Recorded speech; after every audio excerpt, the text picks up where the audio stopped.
खबर शामिल करते हैं कि टीवी न्यूज़ के नुमाइंदे के मुताबिक मियां नजीबुद्दीन अवैसी साहिब MNA, सरदार खालिद महमूद वारान साहिब MPA, हम लोग खामोश थे कि आप अपोजिशन में बैठे हुए हैं, हम नहीं बोले, मगर अब अल्लाह पाक ने आपको एक बार फिर मौका दिया है, इंशाअल्लाह आपकी हुकूमत बन गई है। मुबारकपुर शहर के कुछ मुतालबात हैं। अपने हल्के की खिदमत के लिए लीडरशिप का हक अदा करने का वक्त आ गया है। अपनी वफादारी के बदले अपनी आवाम के मसाइल हल कराएं। वक्त कम है, टारगेट ज़्यादा है, मगर मुश्किल नहीं। याद रहे, मुबारकपुर शहर वो शहर है जो उम्मीदवार की जीत का फैसला करता है।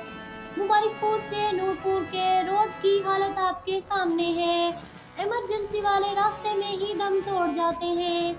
शहर में कोई डिग्री कॉलेज नहीं है। नादरा ऑफिस के लिए हमें और हमारी फैमिलीज़ को अहमदपुर और बहावलपुर के धक्के खाने पड़ते हैं। गली गली सीवरेज का मसला है, सफाई का कोई इंतज़ाम नहीं है, कभी किसी की मिन्नत समाजत करते हैं।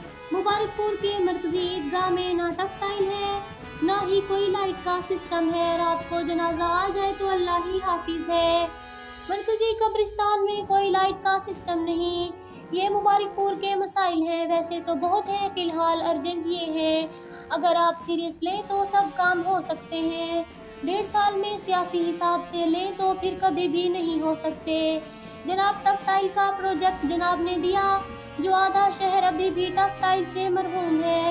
इन मसाइल के लिए अपनी काविश दिखाएं ताकि आने वाले इलेक्शन में हम आपको वेलकम करें। ये ना हो कि आप मुबारकपुर को नज़रअंदाज करें और आने वाले इलेक्शन पर मुबारकपुर शहर आपको नज़रअंदाज कर दे। लोगों के जनाजे और वलीमे में शिरकत करने से वोट नहीं मिलते, काम करने से ही वोट मिलते हैं।